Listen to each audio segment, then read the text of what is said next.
एक दूसरा से अटूट भाई गोलू राजा और चंदन यादव। हेलो, पता ना कौन प्रेम है एक से कतनो गलती कर दी तो माफे कर दी ना। अब बाकी है नहीं खाते कुछ को हमार तो हर लड़ाई का जीवन भर दिल जब से टूट गया कैसे कहे कैसे जीते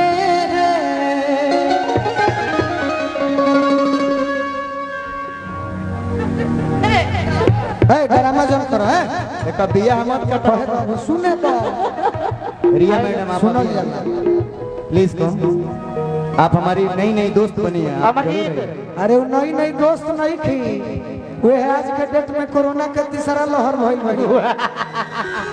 आओ दिल जब से टूट गया ये दिल टूटला के दर्द देखो हमारे चाचा जाना था एगो बिटू भैया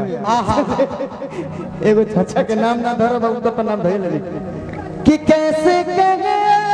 कैसे जीते हैं।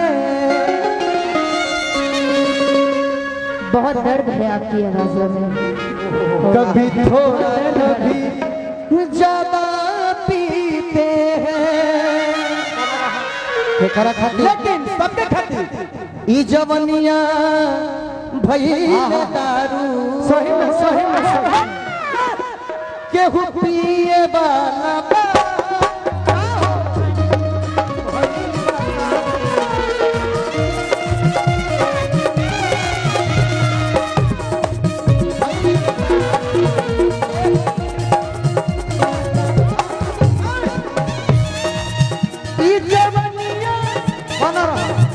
भोजपुरी का डांस हो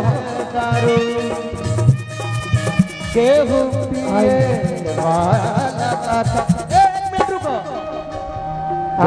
जब रुआ मंच पहनी है ना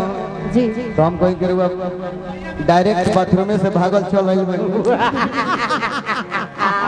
हिंका के देखने तो बुझाइल कि जॉगिंग कर लिया दौड़ के चल इसी तरीके से ई जवनिया भइले दारू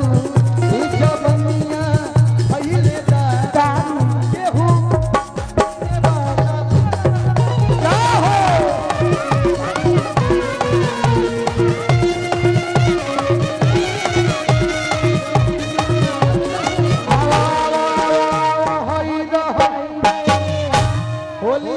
अनुपमा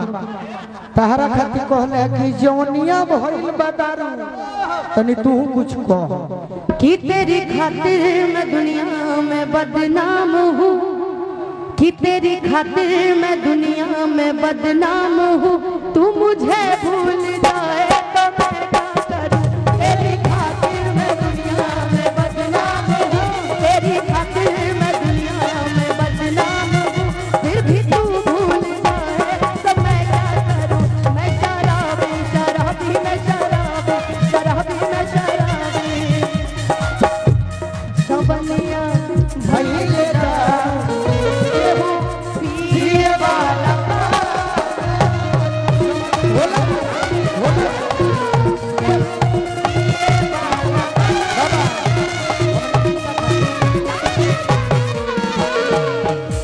अब निशा खाते कुछ कह मस्ती निशा कुछ भाव में मस्ती भैया पातर करो हमें हाँ हमारा भूल मस्ती मस्ती मस्ती निशा खाती कुछ कह हाय लो कह तोरा कहे ना रे देख कहे तो आवेला लेकिन हमने बड़ी बाउर कहे आवेला बाबू का सब मंच पर निमन ना कह अच्छा देखो ये भोला भैया है एगो बात कही खिसी ना गलत बात हुई तो खिसिया जाए तब काहे खातिर ना कहो सही गलत बात कहलो कि भर पेट पहनाई के तू हइलू होती ना हो कैसे कैसे भर पेट खाई के यही तरीका ना माने पेट वाला बात बा हाँ हाँ कि गोलुआ संगे तू गइलू हो माने गाना गाना हम दोनों जने कहते हैं, हम एक जने के नहीं कहते। अरे न हइलू होती ना हो ए निशा इतार बारे में पूछ लिया कि गोलुआ सोने गइलू ह नहैलू ह कि ना गाना गाना तो तू कुछ कह हम कहत नहीं थे तो तू तू तनी कह कुछ हमनी के तो कहेला बिहान हो जाई कह कह कह कह आहा कह हेलो हेलो कि तुम तो धोखेबाज हो। अरे दिया भूल जाते हो, तुम तो धोखेबाज हो, वादा करके भूल जाते हो।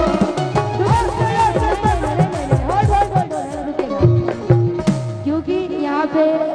गोलू और हम हैं, अनुपमा जी है, चंदन जी है, लेकिन चंदन जी ने उधर अनुपमा से दिल तोड़ने वाली बात बोली है और मेरे तरफ आकर कहीं और जाने वाली बात बोली है। कितने पे बताइए। हम ही अकेले बन जाए तो हम भी तू लोग साथे तो वो छोड़ो ना दीदी, तो वो गाँव नहीं छोड़ो ना, लोगवा के बतिया कही दी हल तू सही देवा तू धोखा कबो तो चले ना रही हमारी जान के तन सोहरत तू पा जाई बाबो हमारी जान के तन सोहरत तू पा जाई बाबो आँख से आँख अपना मिला पाई बाबो आँख से आँख अपना मिला पाई बाबो। सुना है ना अरे जनती हम आज कहीं ना मिला पाई कि जनती जे सुना लो अकेले प्यार कर तू तो जनती हाँ। अकेले प्यार हमारा से कर तू लोग तो जनती सही बात है। कि जनती जे होई अर जइबे सात भतरी 61 32 आहा बहुत सुंदर बात कहला अरे जकरा के रुपया जननी उपाय निकलल जकरा के भाई जननी उ कसाई निकलल आ जकरा के कांच कुंवर जान के कहियो प्यार कइनी उ साथ लइका के माई निकलल अब कह कि भाई देखा विलंबित में कि जनती जे होई जइबे सात भतरी सतिलावा न तोरा से लगावती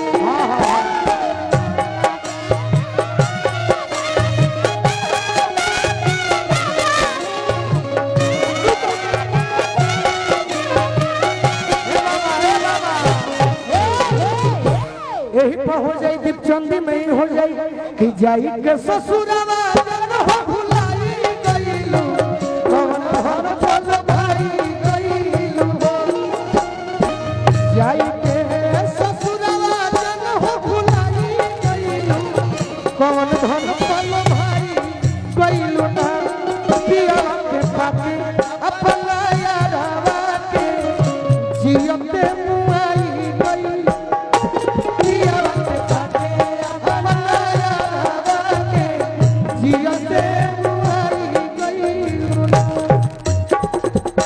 जान जान जईता हो पहचान जईता हो जान जान जईता हो पहचान जईता हो छन छन छछाने ना भिखारी परा ये हमरा छन छन छछाने ना भिखारी परा जान जान जईता हो पहचान जईता हो जान जान जईता हो पहचान जईता हो बोलू ये हमरा ये हमारा हाँ भोला भैया के सुपुत्र है गणेश जी ये हमारा भतीजा है और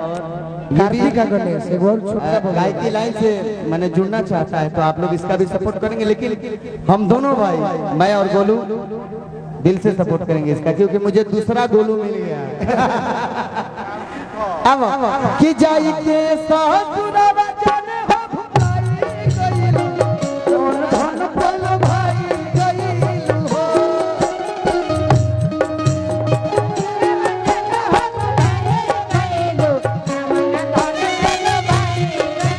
पिया के पाके अपना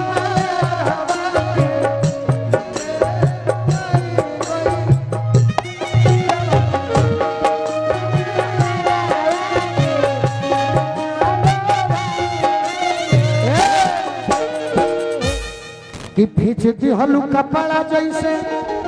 अरे हमारा तू प्यार के अब होइलू नी रदाई कैसे भूल गई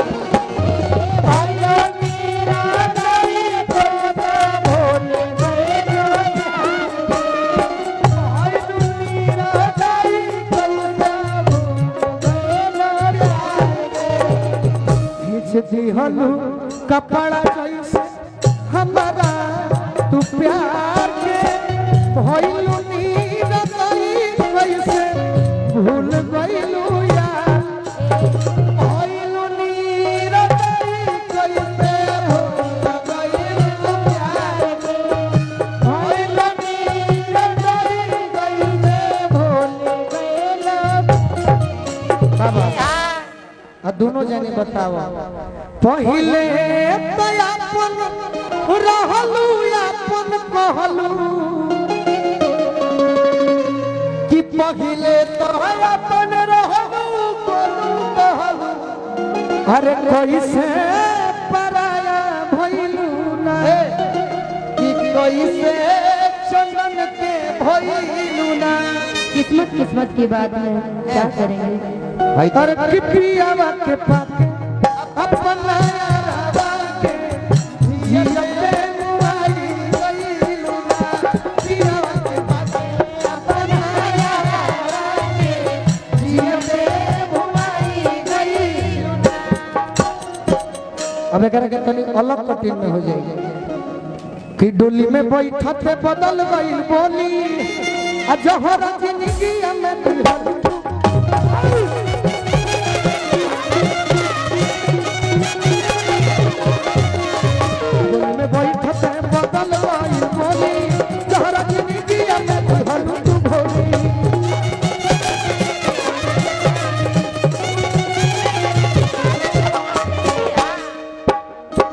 जान जान कही जनवा लेली हलू मिठुरी कसाई भइलू ई बात